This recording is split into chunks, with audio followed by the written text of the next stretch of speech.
अभिमन्यु मन ही मन सोचने लग जाता है, अगर ऐसे ही चलता रहा तो सब उल्टे लटक जाएंगे, सबका दम घुट जाएगा।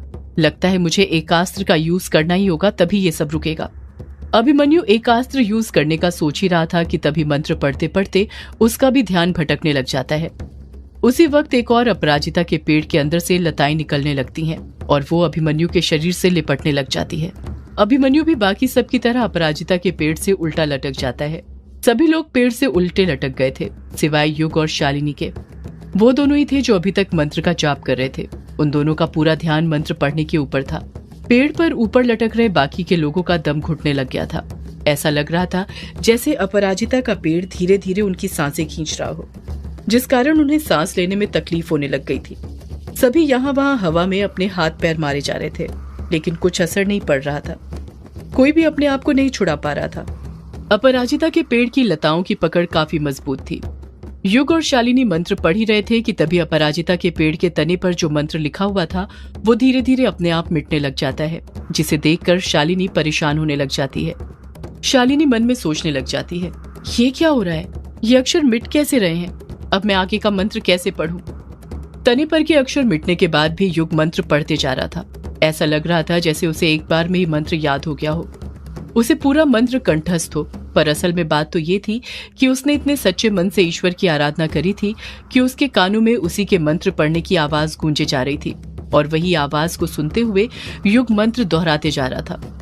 युग को तो कोई कठिनाई नहीं हो रही थी मंत्र पढ़ने में, पर शालिनी रुक गई थी क्योंकि तने पर उभरे अक्षर पूरी तरह अदृश्य हो गए थे। शालिनी मन में सोचती है, अब मैं आगे के मंत्र का क्या करूं? वो तो मुझे दिखाई ही नहीं दे रहा। मुझे अपना ताज अपने साथ लेकर आना चाहिए था। अगर वो मेरे पास होता तो बात इतनी बढ़ती ही नहीं, पर वो मैं कैसे लाती? वो तो ग्रे। शालिनी इसके आगे कुछ सोच पाती उससे पहले ही उसके बदन से भी काली लताएं लिपटने लग जाती हैं, और वो भी अगले ही पल अपराजिता के पेड़ से उल्टी लटक जाती है। अब युग को छोड़कर सभी लोग पेड़ से उल्टे लटक रहे थे। सभी के गले में काली लताएं लिपटी हुई थी जो धीरे धीरे उनका दम घोट रही थी, पर युग का उनमें से किसी पर भी ध्यान नहीं था। वो बस मंत्र का जाप करने में लगा हुआ था। ऐसा लग रहा था जैसे उसे कुछ भनक ही ना हो कि उसके आसपास क्या हो रहा है।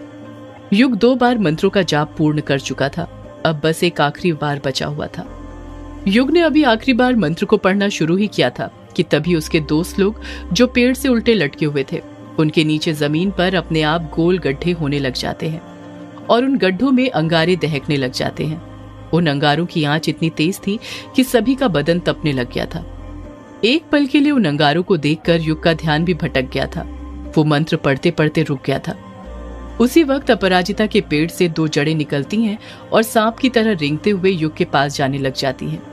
उन काली मोटी जड़ों को देखकर युग वापस से मंत्र पढ़ना शुरू कर देता है। पेड़ पर लटक रहे बाकी लोग नीचे आने लग जाते हैं। वो उन गर्म दहकते हुए अंगारों में धीरे धीरे गिरने लग गए थे। ऐसा लग रहा था जैसे वो मोटी काली लताएं उन्हें अंगारों में डालने वाली हो। सभी लोग अपनी जान बचाने के लिए चीखने चिल्लाने लग जाते हैं। चार्ली डरते हुए कहता है, कुछ कीजिए सर, कुछ कीजिए वरना हम सब मर जाएंगे। चटर्जी भी अपने गले में लिपटी हुई उन लताओं को हटाने की कोशिश कर रहा था, पर हटा नहीं पा रहा था। शालिनी उन लताओं को रोकने के लिए अपनी मंत्र शक्ति का प्रयोग करने लग जाती है, पर उसके मंत्रों का भी उन लताओं पर कुछ असर नहीं पड़ रहा था, क्योंकि वो लताएं खुद दैवीय थीं, जो एक प्रकार से दैवीय द्वार की रक्षा कर रही थी। उस द्वार तक वही पहुंच सकता था जिसके मन में आस्था हो, प्रेम हो, और युग के मन में यामिनी के लिए प्रेम कूट कूट कर भरा हुआ था। डायना और कछुआ भी मंत्र पढ़ते हैं, पर उनके मंत्रों का भी उन लताओं पर कुछ असर नहीं हो रहा था। अपराजिता के पेड़ से जो काली लताएं निकली थीं, वो सीधे जाती हैं और युग के दोनों हाथों को पकड़ लेती हैं, पर युग मंत्र पढ़ना जारी रखता है। उसने अपने दोनों हाथ जोड़कर रखे हुए थे और वो दोनों लताएं युग के जुड़े हाथों को अलग करने की कोशिश कर रही थी। 2 बार मंत्र पूरा हो जाने के कारण वो जड़ें युग के गले तक नहीं पहुंच पा रही थी, क्योंकि वो प्रक्रिया के काफी आगे निकल गया था।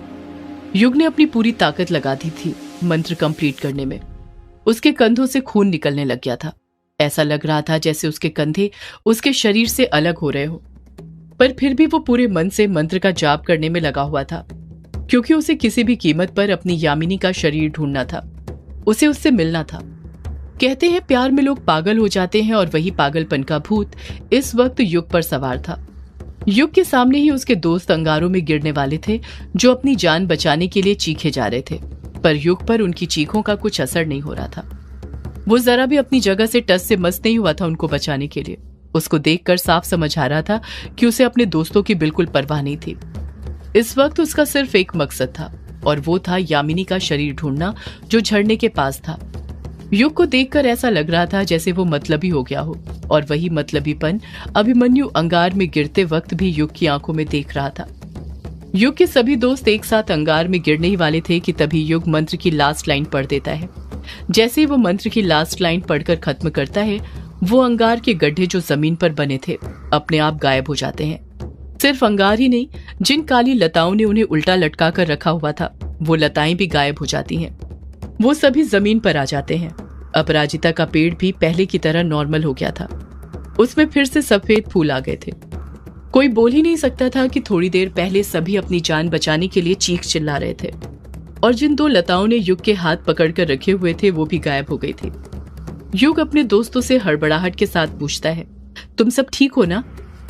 अभिमन्यु युग को गुस्से से घूरते हुए कहता है, हाँ ठीक है। युग, तूने कोई कसर थोड़ी छोड़ी थी हमें मारने में। डायना मन में सोचने लग जाती है, ये अभी को क्या हो गया अचानक से? ये ऐसी बातें क्यों कर रहा है युग से? युग अभिमन्यु की बातों पर ध्यान नहीं देता है क्योंकि इस वक्त उसे किसी और चीज की पड़ी थी। युग अपने आसपास झरना देखने में ही लगा हुआ था। शालिनी भी अपने आसपास देखते हुए कहती है, झरना कहाँ है? झरना कहीं दिखाई क्यों नहीं दे रहा? युग हैरानी के साथ कहता है, उसे तो यहीं पर होना चाहिए था, फिर अब दिख क्यों नहीं रहा? सब कुछ तो कर लिया। कछुआ कहता है, युग तूने पूरे 3 बार ही मंत्र पढ़ा था ना? युग झट से कहता है, हाँ कछुए 3 बार ही पढ़ा था, तभी तो तुम लोग जिंदा बच पाए हो। सब लोग अपने आसपास झरना ढूंढ ही रहे थे कि तभी युग को कुछ सुनाई देने लग जाता है। वो उस आवाज को गौर से सुनते हुए अपने दोस्तों से कहता है, तुम लोगों ने सुना? चटर्जी तुरंत पूछता है, क्या? युग जवाब देता है, ओम की आवाज। डायना हैरानी के साथ कहती है, क्या कहा? ओम की आवाज? युग हामी भरते हुए कहता है, हाँ डायना, ओम की आवाज, गौर से सुनो। डायना उस आवाज को गौर से सुनने लग जाती है और सिर्फ उसे ही नहीं बाकी सबको भी ओम की आवाज सुनाई देने लग जाती है। युग ओम की आवाज का पीछा करने लग जाता है और उसके कदम बढ़ाते ही सभी लोग उसके पीछे जाने लगते हैं। कुछ ही देर में वो लोग एक बड़े से तालाब के पास आकर खड़े हो जाते हैं। चटर्जी उस तालाब को देखते हुए कहता है, ये तो वही तालाब है जिससे रात में मैंने अपनी प्यास बुझाई थी, पर अंधेरा था तो मैं इसे अच्छे से देख नहीं पाया था। मुझे नहीं लगा था ये तालाब इतना बड़ा होगा। चटर्जी के सामने एक बहुत बड़ा तालाब था जो बहुत दूर तक फैला हुआ था।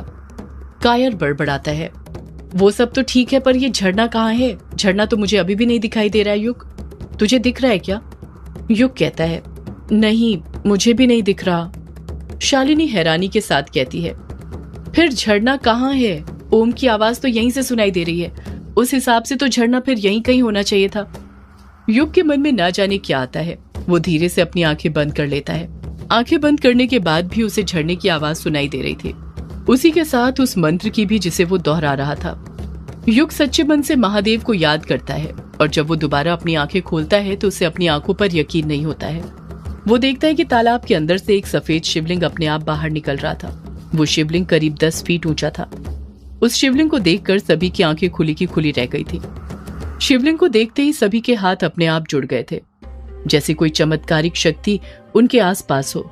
देखते ही देखते वहां पर मौजूद सभी लोगों को शिवलिंग के पीछे बड़े बड़े पहाड़ दिखाई देने लग जाते हैं। ऐसा लग रहा था जैसे वो शिवलिंग के कारण ही दिख रहे हो। युग और उसके दोस्त शिवलिंग को एकटक नजर से देख ही रहे थे कि तभी पहाड़ पर से धीमी रफ्तार में झरना बहने लग जाता है। जैसे ही झरने की धारा शिवलिंग पर गिरती है, उसमें से ओम आवाज निकलने लग जाती है। झरने की धारा शिवलिंग पर सतत गिरने लग जाती है। ऐसा लग रहा था जैसे प्रकृति खुद अपने जल से महादेव का अभिषेक कर रही हो। ये सब देखकर युग और उसके सभी दोस्त मंत्रमुग्ध रह गए थे। किसी को भी अपनी आंखों पर यकीन नहीं हो रहा था। तालाब के बीचों बीच एक लकड़ी का पुल बना हुआ था जो एक छोर से सीधे शिवलिंग के पास ले जाता था। कछुआ अपनी आंखें बड़ी करते हुए कहता है, ये जगह तो बिल्कुल वैसी है जैसी युग ने पेंटिंग में बनाई थी। वही शिवलिंग, वही झरना। कायर कहता है, मतलब युग सच बोल रहा था, हम ही गलत थे, ऐसी जगह सच में है। चमत्कारिक शिवलिंग और झरने को देखकर सभी की आंखें खुली की खुली रह गई थी। चटर्जी युग से कहता है, युग झरना मिल गया। तूने कहा था अगर हमें झरना मिल जाएगा तो मेरे सारे सवालों के जवाब भी मिल जाएंगे। अब बता युग, वो काला साया किसका है? युग खोए हुए अंदाज में बड़बड़ाता है। यामिनी, यामिनी। चार्ली मुंह बनाते हुए कहता है, फिर यामिनी? रात से देख रहा हूं युग मैं तुम्हें, तुम्हारे हर सवाल का जवाब यामिनी ही होता है। आखिर ये यामिनी है कौन? युग चार्ली के सवाल का कुछ जवाब देता उससे पहले ही कछुआ अपनी आंखें बड़ी करते हुए हैरानी के साथ युग से पूछता है, युग क्या कहा तूने? वो काला साया यामिनी का है? अगर वो काला साया यामिनी का था तो तूने हमें अभी तक बताया क्यों नहीं था? युग तुरंत पलटकर जवाब देता है, नहीं कछुआ, वो काला साया यामिनी का नहीं है। मेरे कहने का मतलब ये था कि यामिनी ने कहा था कि अगर मैं झरना ढूंढ लूं तो। युग इसके आगे कुछ बोलने ही वाला था कि तभी उसे उसका बिसाहा याद आ जाता है, और बिसाहा के नियम के अनुसार वो अपनी बिसाहा किसी को नहीं बता सकता था, वरना उसी वक्त उसकी मौत हो जाती। युग बात को घुमाते हुए चटर्जी से कहता है, तुम्हारे सारे सवालों के जवाब यामिनी देने वाली थी, हमें उसे ढूंढना होगा, वो यहीं कहीं आसपास ही होगी। चटर्जी परेशान होते हुए कहता है, पर ये यामिनी है कौन युग? युग कुछ बोलता उससे पहले ही कायर फटाक से बोल पड़ता है, यामिनी ही तो यक्षिणी है। चार्ली डर कर हकलाते हुए कहता है, क्या? यक्षिणी वो डायन? युग कुछ गुस्से के साथ कहता है, डायन नहीं देवी, यक्षिणी एक देवी है। चार्ली चटर्जी से कहता है, मैंने कहा था ना सर, ये युग बिल्कुल अपने बाप अनुराग पर गया है, वो भी यक्षिणी को देवी ही बोलता था, और देखिए ये भी यक्षिणी को देवी ही बोल रहा है। अब इन दोनों को कोई कैसे समझाए, यक्षिणी कोई देवी नहीं डायन है, डायन जो मर्दों को अपनी हवस का शिकार बनाती है। युग गुस्से के साथ कहता है, ये सब वो अपनी खुशी से नहीं बल्कि अपने अभिशाप के कारण करती है। चार्ली हंसते हुए कहता है, अब ये सब वो अपने अभिशाप के कारण करती है या फिर अपनी खुशी से, ये तो वही जानती है। और युग तू भी एक बात अच्छे से अपने दिमाग में बैठा ले, यक्षिणी कोई देवी नहीं बल्कि डायन है, समझा? युग अपनी मुट्ठी भींचते हुए कहता है, मैंने कहा ना यक्षिणी डायन नहीं देवी है, उसे डायन बोलना बंद करो चार्ली। चार्ली कुछ कहने के लिए अपना मुंह खोलने ही वाला था कि तभी चटर्जी बोल पड़ता है, चार्ली तुम थोड़ी देर अपना मुंह बंद रखोगे और मुझे युग से बात करने दोगे? चार्ली एकदम चुप हो जाता है। डायना नोटिस करती है कि जब से वो सब झरने के पास आए थे, शालिनी अपने में ही खोई हुई थी। उसके हाव भाव से साफ समझ आ रहा था कि वो कुछ ढूंढ रही थी। शालिनी तालाब के आसपास ही अपनी नजरें घुमाई जा रही थी। शालिनी मन में सोचती है, ये युग बाबू और चार्ली तो झगड़ा करने पर तुले हुए हैं, अब मैं इन सबसे पीछा छुड़ाकर अपना शरीर कैसे ढूंढूं?